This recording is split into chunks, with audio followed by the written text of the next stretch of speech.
इस कहानी में है तूफान, सैलाब और शार्क्स जो सीधा शहर के अंदर पानी में तैरते हुए लोगों का शिकार करते हैं। शुरू में हम मिलते हैं एक लड़की से जिसका नाम है डाकूटा।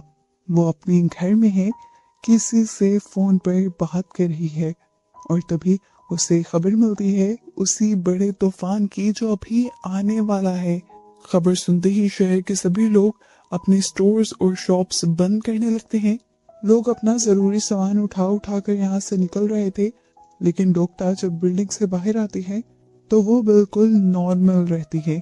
इस दौरान उसका एक नेबर उसे कहता है जल्दी से ये घर खाली कर दो, लेकिन वो घर खाली करना नहीं चाहती थी क्योंकि ये घर उसके लिए सिर्फ एक बिल्डिंग नहीं था, ये उसकी मॉम की यादें थी। उसकी मॉम इस दुनिया से जा चुकी थी और इस घर में वो सबसे ज्यादा अपनी मॉम के करीब फील किया करती थी। इसीलिए वो यहाँ से जाना नहीं चाहती, चाहे कुछ भी हो जाए, चाहे यहाँ पर उसकी मौत भी आ जाए। अब सीन बदलता है और हम मिलते हैं डी से। वो एक लड़की है जो अपने दोनों भाइयों के साथ एक लेक साइड पर टाइम बिता रही है। बड़े भाई का नाम है रॉन और छोटे भाई का नाम था विल। ये तीनों एंजॉय कर रहे थे, तभी उनके स्टेप फादर विलियम वहां पहुंचे। उसके बिहेवियर से हमें यहाँ अंदाजा हुआ कि वो कोई अच्छा इंसान नहीं था। उसने इन तीनों बच्चों को अडॉप्ट तो किया हुआ था, लेकिन प्यार वाला यहाँ कोई सीन नहीं था। हर वक्त वो गुस्से में रहता, बात बात पर डांटता, कभी इनसे ठीक से पेश नहीं आया करता था। और ऐसा क्यों था ये आगे स्टोरी में पता चलेगा। इस सब के बाद हमें मूवी की तीसरी कैरेक्टर लिसा से मिलवाया जाता है। वो एक प्रेग्नेंट लड़की थी जो इस टाइम अपनी गाड़ी चलाते हुए अपने घर की तरफ जा रही थी। इस टाइम वो अपनी मॉम से बात कर रही थी और उसकी मॉम उसके लिए काफी ज्यादा परेशान थी, क्योंकि एक तो वो प्रेग्नेंट भी थी और ऐसे टाइम भी थी कि कभी भी बेबी इस दुनिया में आ सकता था। ऊपर से उसका हस्बैंड भी छोड़कर जा चुका था और उसे इस तूफान के आने की खबर भी मिल गई थी। तूफान की वजह से आगे वाला ब्रिज बंद होने लगता है और वो बहुत ज्यादा पैनिक कर जाती है कि अब वो घर कैसे जाएगी। रास्ते में ही वो देखती है कि लोग अपना सामान उठा उठा कर भाग रहे थे। ये देखकर वो और भी ज्यादा नर्वस हो जाती है, लेकिन फिर वो अपने आप को काम डाउन करने के लिए सोचती है छोटा मोटा तूफान होगा, आएगा और गुजर जाएगा। लेकिन यही सोचना उसकी सबसे बड़ी गलती थी। अब हम मिलते हैं एडवर्ड से। वो एक मेरीन बायोलॉजिस्ट था जो समुद्र की मूवमेंट्स को ट्रैक करता था। उसने पहले ही फील कर लिया था कि कुछ बड़ा होने वाला है और जब ऑफिस रिपोर्ट आई तो ये कंफर्म हो गया। एक बहुत बड़ा तूफान आ रहा है, इतना बड़ा समुद्री तूफान के शहरों में भी सैलाब आ सकता है। ये सुनकर वो बहुत ज्यादा पैनिक हो गया और उसने सबसे पहले डकोटा को कॉल की और कहा कि तुम वहां से निकल जाओ। डकोटा उसकी बहन की बेटी थी और उसकी बहन मर चुकी थी। वो कहता है कि तूफान बहुत बुरा है और तूफान अगर थोड़ा सा भी आगे बढ़ गया तो पूरा शहर डूब जाएगा। लेकिन डोक्टा नहीं मानती अभी भी। उसकी जिद को देखकर एडवर्ड कहता है ठीक है, तुम अपनी जिद पर ही रहो और अपनी माँ के घर ही रहो। अगर वहां कुछ हो गया तो मैं तुम्हें निकालने जरूर आऊंगा, ये याद रखना। अब तूफान आना शुरू होता है और ये कोई छोटी बारिश नहीं थी। तेज हवाएं, पानी का तूफान और फिर जो सबसे बुरा हुआ, बंद भी टूट गया। जैसे ही ये बंद टूटा समुद्र का सारा पानी शहर की तरफ आने लगा। पूरी सड़कें पानी से भर गईं, गाड़ियां बह गई, घर के अंदर तक पानी घुस गया और सब कुछ एक ही पल में बह गया। लिसा इस वक्त रोड पर थी। एक ट्रक वाले ने उसे रोका क्योंकि रास्ते में एक बड़ा पेड़ गिर गया था। आगे जाना पॉसिबल नहीं था। ट्रक वाला उसे बोल रहा था कि वापस चलो, लेकिन तब तक पानी तेजी से उनकी तरफ आने लगा। लिसा ने फैसला किया कि वो पेड़ के ऊपर से ही निकल जाएगी। उसने स्पीड में गाड़ी आगे बढ़ाई और गाड़ी सीधा पेड़ में जाकर फंस गई। ट्रक ड्राइवर जो यहाँ पर पानी से निकलना चाहता था वो भी निकल नहीं पाया और दोनों ही पानी के बहाव में आ गए। लिसा की गाड़ी पानी में तैरने लगी और जाकर एक पेड़ से टकरा गई। लिसा वहां फंस गई। अब वो ना बाहर निकल सकती थी और ना ही अंदर रह सकती थी ज्यादा देर। लेकिन असली प्रॉब्लम तो अब शुरू हुई थी। वो ट्रक जिसका यहाँ पर एक्सीडेंट हुआ था, असल में उसके अंदर मीट था उसके अंदर से सारा मीट निकलकर यहाँ पानी में बहने लग जाता है और चारों तरफ ब्लड फैल जाता है और ब्लड की खुशबू बहुत तेज होती है शार्क्स के लिए। और बस यही खुशबू सूंघते हुए शार्क्स यहाँ पर आ जाते हैं। उधर विलियम जो अपने घर में था अपनी वाइफ के साथ बेसमेंट में बैठकर ड्रिंक कर रहे थे। दोनों ही बिल्कुल रिलैक्स थे। उन्हें लगता था कि उनका घर वाटर प्रूफ है, इसीलिए उन्हें कोई डर नहीं था। दूसरी तरफ हमने देखा कि एडवर्ड के ऑफिस के बाहर बहुत से रिपोर्टर्स खड़े हुए थे। वो एडवर्ड का इंटरव्यू लेकर उससे सूरत हाल जानना चाहते थे, लेकिन एडवर्ड कहता है कि अभी कुछ कंफर्म नहीं कहा जा सकता। लेकिन उसके बताया कि बिल्कुल उलट रिपोर्टर्स टीवी पर बहुत ही बढ़ा चढ़ाकर न्यूज देते हैं कि तूफान बहुत बुरा आने वाला है और वक्त के साथ साथ ये बढ़ जाएगा और इस तूफान के अंदर शार्क्स भी होंगी। उन्हें नहीं पता था कि वो जो झूठी खबर चला रहे हैं वो सच में भी बदल जाएगी। पानी अब हर जगह था। डकोटा की घर की खिड़कियां भी टूट गई थी और पानी अंदर आने लगा था। विलियम के घर के अंदर भी कुछ ही देर में पानी आ गया। ये सब देखते हुए रॉन समझ गया कि सिचुएशन सीरियस है, इसीलिए उसने विलियम को बताया कि गाड़ी में लाइफ जैकेट्स रखी हैं, अगर जरूरत पड़े तो वो काम आ जाएंगी। अब दो आदमी नाव लिए निकले थे किसी को बचाने के लिए। उन्हें लिसा की चीख सुनाई दी तो एक आदमी भाग के लिसा के पास गया और बोला, मैं तुम्हें निकालूंगा, फिक्र मत करो। लिसा ने उन्हें बताया कि मैं प्रेग्नेंट हूँ, तो उस लड़के ने कहा, फिक्र मत करें आप। उस आदमी ने अपने दोस्त को कहा, जाओ जाकर कटर मशीन लेकर आओ। जैसे ही उसका दोस्त वहां से गया तो अचानक पानी में अजीब हलचल महसूस हुई और अचानक ही उसे किसी ने पानी के अंदर खींच लिया। उस आदमी को समझ नहीं आई कि उसके साथ हुआ क्या। कुछ देर बाद जब ऊपर की तरफ आया तो हमें दिखाया गया कि उसका हाथ कटा हुआ था। वो भागा फौरन अपने दोस्त की तरफ, लेकिन उसी दौरान पीछे से शार्क ने उसे दोबारा से दबोचा और खींचते हुए ले गई।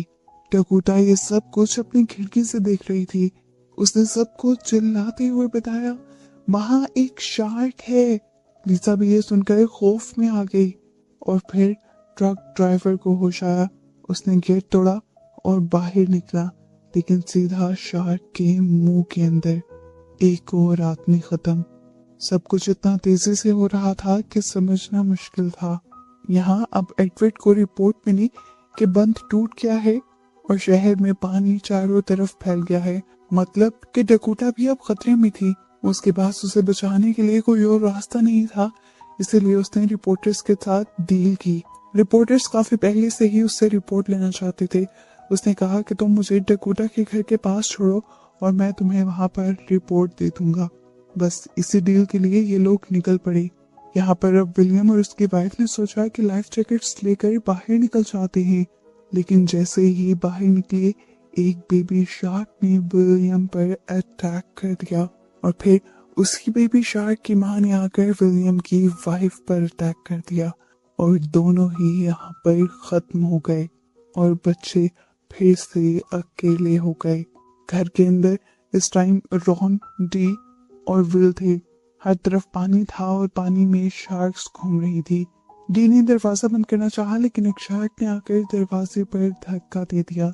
डी हाथ पांव फैलाकर खुद को संभाल नहीं पा रही थी। तब रॉन ने उसे थाम लिया। दोनों बैठकर सोचने लगे कि आगे क्या करना चाहिए। रॉन का प्लान था कि अगर पानी में मीट फेंक दिया जाए तो शार्क्स का ध्यान बढ़ सकता है और इस दौरान ये लोग गाड़ी तक पहुंच सकते हैं, जिसके बाद यहाँ से निकलना उनके लिए आसान होगा। लेकिन अब इनके घर तो मीट नहीं था। डी ने बताया कि विलियम और उसकी वाइफ ने सारा मीट बेसमेंट वाले फ्रिज में रखा हुआ था।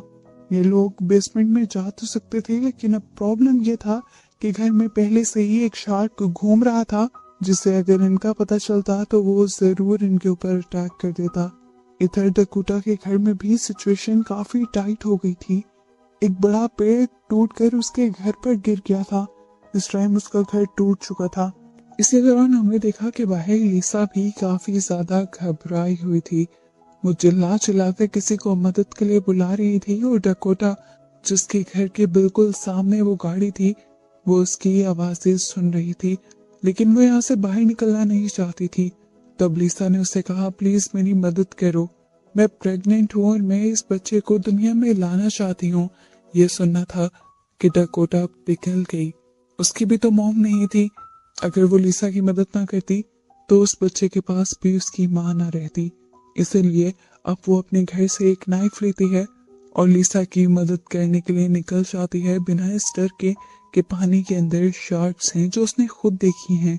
लिसा की गाड़ी के ऊपर चढ़ते हुए वो उन लकड़ियों को काट देती है जो गाड़ी के अंदर घुसते हुए लिसा के पेट के बिल्कुल इर्द गिर्द थी। फाइनली वो लिसा को बचाने में कामयाब हो जाती है और उन्हें घर पे ले आती है। यहाँ आकर लिसा उसे कहती है, हमें इस तरह बैठे रहना नहीं होगा, ऐसे तो हमें कोई बचाने नहीं आएगा, हमें कोई हेल्प सिग्नल बनाना होगा। इसीलिए डकोटा घर के पर्दे लिए छत पर जाती है और वहां पर उन पर्दों से बड़ा सा हेल्प लिख देती है, ताकि अगर कोई हेलीकॉप्टर उन्हें देखे तो उन्हें बचाने जरूर आ सके। इस टाइम हम देखते हैं कि लिसा का दर्द बढ़ रहा था। उसने डकोटा से चेक करवाया, बेबी किसी भी वक्त आने वाला था, बिल्कुल अभी। यहाँ पे तो ये लोग डिलीवरी नहीं कर सकते थे, इन्हें अब यहाँ से बाहर निकलना था। दूसरी तरफ हमने एडवर्ड को देखा जो रिपोर्टर के साथ शहर के बॉर्डर पर पहुंच गया था। हर तरफ पानी था, गाड़ी से आगे जाना पॉसिबल नहीं था, लेकिन फासला अभी भी बहुत ज्यादा बचा था। इसलिए उन्होंने एक छोटी सी बोट ले ली और उससे आगे बढ़ने का फैसला किया। दूसरी तरफ अब हमें रॉन का घर दिखाया गया। उसने जो प्लान बनाया था कि वो बेसमेंट में जाएगा मीट लेने के लिए, वो भी अब अपने प्लान पर पूरा उतरने की कोशिश करने लगता है। तभी अचानक विलियम वहां आ जाता है। इस टाइम हमने देखा कि वो जिंदा था, शार्क ने उसे मारा नहीं था, छोड़ दिया था, वो जख्मी था और इस टाइम रॉन से बोल रहा था कि जाओ मेरे लिए हेल्प लेकर आओ। रॉन ने समझाया कि बाहर पानी है, शार्क्स हैं, कुछ नहीं हो सकता।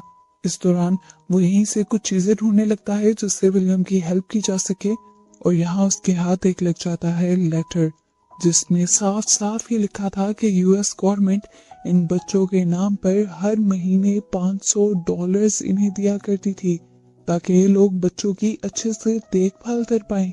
लेकिन ये तो बच्चों को अच्छा खाना तक नहीं दे रहे थे। पैसों की लालच में विलियम ने इन तीनों बच्चों को रखा हुआ था। अब ये सच रॉन किसी और को ना बता देता, इस डर में विलियम रॉन को मारने लगा। लेकिन रॉन भी अब हिम्मत वाला हो गया था। उसने भी विलियम का हाथ पकड़ लिया और दी ने आकर विलियम को बहुत जोर से टांग मारी, जिसकी वजह से वो सीधा पानी में जा गिरा और दोबारा से शार्क्स का शिकार बन गया। जैसे ही शार्क का ध्यान भटका, रॉन बेसमेंट से गोश्त लेकर आया और साथ में एक बॉक्स भी जिसके अंदर था डायनामाइट। इन्होंने मीट को डायनामाइट से बांध दिया और जाकर पानी में फेंक दिया। शार्क मीट की खुशबू से अट्रैक्ट होती हुई वहां आई और उसने वो मीट खा लिया और तभी डायनामाइट एक्टिवेट हो गया और वहां एक जोरदार धमाका हुआ जिसकी वजह से वो शार्क वहीं खत्म हो गई। और फाइनली शार्क के मरने के बाद ये लोग आजादी से अपने घर से बाहर भी निकल सकते थे और गाड़ी में बैठकर यहाँ से जा भी सकते थे। इधर दूसरी तरफ लिसा ने डकोटा को बताया कि बाहर एक नाव है, वही नाव जो पहले वाला आदमी लेकर आया था उसे बचाने के लिए। अगर ये लोग उस नाव तक, उस किश्ती तक पहुंच पाए तो यहाँ से निकलना उनके लिए आसान हो सकता है।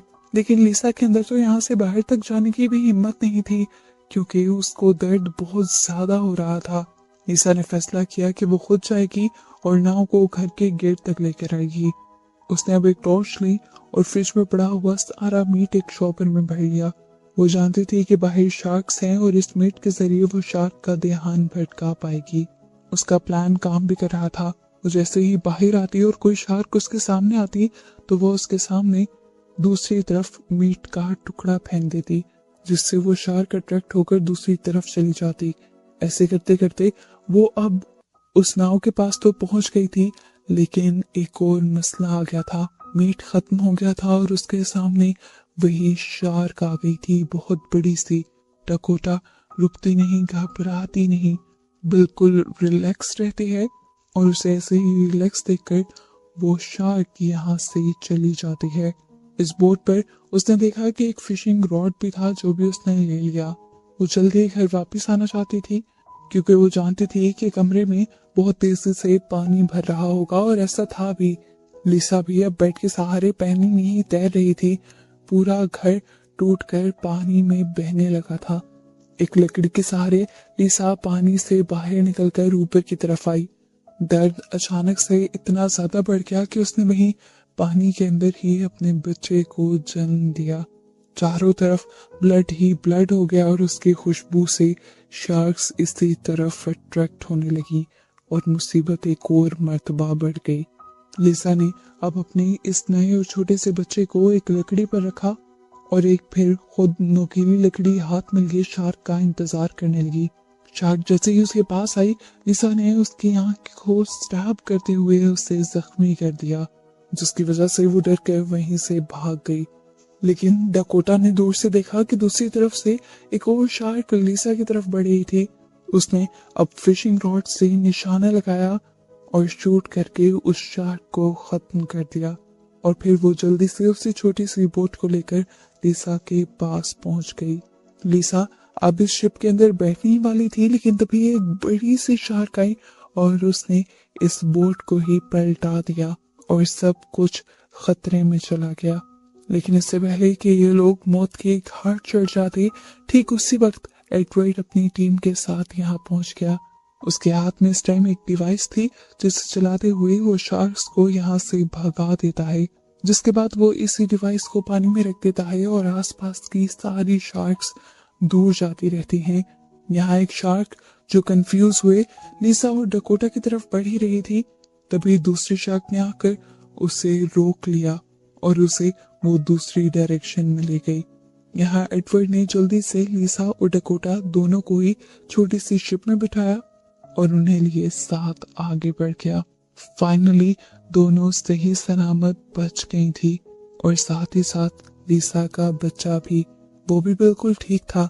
इस मुसीबत से निकलते ही लिसा ने फौरन अपनी मॉम को कॉल की और अपने बेबी को दिखाया। इस टाइम उन सब की आंखों में आंसू थे और दिल में सुकून था। पूरा शहर इस टाइम पानी में डूबा हुआ था और बचे खुचे बस कुछ ही लोग थे, जिनमें डकोटा और लिसा के साथ रॉन, दी और विल भी थे। बचने वाले ये सभी वो लोग थे जिन्होंने अपनी हिम्मत नहीं हारी थी और अपने लिए लड़ना नहीं छोड़ा था। और फिर बस इन्हीं सब को दिखाते हुए ये मूवी यहाँ खत्म हो जाती है।